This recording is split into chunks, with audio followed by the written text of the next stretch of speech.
இன்றைய கூட எங்களுடைய துணை பொதுச் செயலாளர் கனிமொழி ஸ்டேட்மெண்ட் கொடுத்திருக்காங்க. அதை கூட வாஷிங் மிஷின் சொல்லியிருக்காங்க. அது இன்னொன்னு கூட சொல்லிக்கலாம். வாஷிங் பவுடர் நிர்மான்னு ஒரு பாட்டு வரும் எப்பவுமே முன்னால எல்லாம். அதுல அந்த பவுடரை போட்டவொடனே கரை போயிடும்னு சொல்லுவாங்க.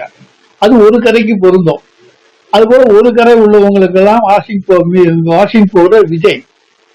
அதே போல விஜயபாஸ்கருக்கு இப்ப 4 கேஸ் நிலுவையில் இருக்கு. அந்த எம்ஆர் விஜயபாஸ்கருக்கு 3 கேஸ் நிலுவையில் இருக்கு.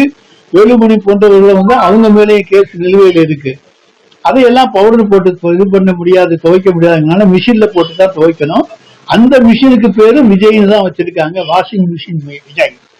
எனவே வாஷிங் மிஷின் விஜயில வாஷிங் பவுடர் விஜயை போட்டு துவைத்தால் அவர்கள் எல்லாம் யார் யாரின் மீதெல்லாம் ஊழல் குற்ற வழக்குகள் இருக்கிறதோ அவர்கள் எல்லாம் புனிதர்களாக புத்தர்களாக மாறி விடுவார்கள். சொல்ல முடியாது, அவங்களுக்கு கோயில் கட்டி கூட கும்பிட்டாலும் கும்பிட்டுவாங்க. எனவே அப்படிப்பட்ட நிலைமைதான் இன்றைக்கு தமிழ்நாட்டிலே இருக்கிறது. நாங்கள் பொறுப்பான எதிர்கட்சியாக இருக்கிறோம். எங்களுடைய தலைவர் குதிரை பேர அரசியலிலே வர வேண்டும் என்று நினைத்திருந்தால் 2017 வந்திருக்க முடியும். அன்றைக்கு எங்களிடத்திலே 109 எம்எல்ஏக்கள் இருந்தார்கள். ஆனால் குதிரை பேரம் கூடாது, நான் கொல்லைப்புற வழியாக வர விரும்பவில்லை, மக்களை சந்தித்துத்தான் நான் வருவேன் என்று சொன்ன தலைவர் எங்களுடைய தலைவர் மு.க. ஸ்டாலின் அவர்கள். எனவே கொல்லைப்புற அரசியல் என்பது அவருக்கு பிடிக்காது. நாங்கள் குதிரை பேரம் என்பது எங்களுக்கு பிடிக்காது. குதிரை பேர அரசியலில் ஈடுபட்டு ஆட்சிக்கு வர வேண்டும் என்று இருந்தால் அன்றைக்கே வந்திருக்க முடியும். எனவே குதிரை பேரத்துக்கு எதிரானதுதான் திராவிட முன்னேற்ற கழகம். ஜனநாயகத்தை தான் நாங்கள் நம்புகிறோமே தவிர பணநாயகத்தை நம்பவில்லை. செந்தில் பாலாஜியை எப்படி திமுகவுல சேர்த்தோமோ அப்ப அவங்க நாங்க நீங்க நம்ம சொன்னோம் திமுக வழக்கு இருந்தா அவர் சந்திக்கணும், திமுக தலைவராதுன்னு சொல்றோம். இப்ப அதே மாதிரி நேற்று நிர்மல்குமார் சொல்றாரு, விஜயபாஸ்கர் வந்தாங்க அவருடைய வழக்கு அவர் சந்திக்க கூடாது, இதனால வழக்குல நாங்க சமரசமா சொல்றாரு. செந்தில் பாலாஜியை சேர்த்தது நம்ம நியாயம் தான், இதுவும் நியாயமான நம்ம பார்க்கணும். செந்தில் பாலாஜி மீது போடப்பட்ட வழக்குக்கும் இந்த வழக்குக்கும் உண்டான வித்தியாசத்தை பாருங்க.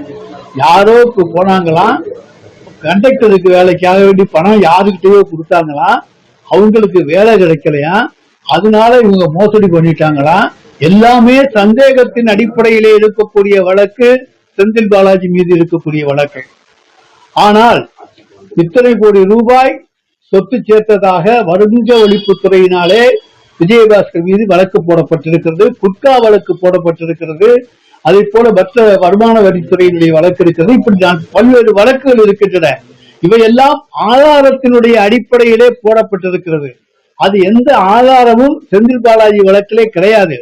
ஒன்லி வாய்ப்பு ஸ்டேட்மெண்ட், நான் பணம் ஒருத்தத்தை கொடுத்தேன், வேலை வாங்கி தர்றேன்னாங்க, வேலை வாங்கி தரல, ஏமாத்திட்டாங்க. அதுதான்.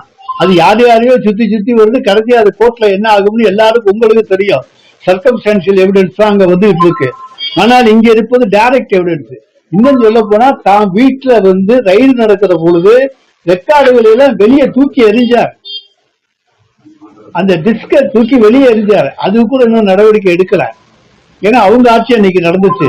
அப்ப தான் என்னென்ன ஊழல் செய்திருக்கிறேன் என்பதை பதிவு செய்து வைத்திருந்த அந்த டிஸ்கை கூட வெளியே தூக்கி எறிஞ்சிருக்கார் அவரு. எனவே அதுக்கு வித்தியாசம் ரொம்ப இருக்கு. அந்த வழக்கு வேறு, இந்த வழக்கின் தன்மை வேறு. எனவே இவர்கள் புனிதமாகி விடுவார்களா என்றுதான் நாங்கள் கேட்கிறோம். அந்த வழக்கை பொறுத்த வரைக்கும் எப்படி இருந்தாலும் உங்களுக்கு தெரியும், என்ன இதுங்கிறது தெரியும்.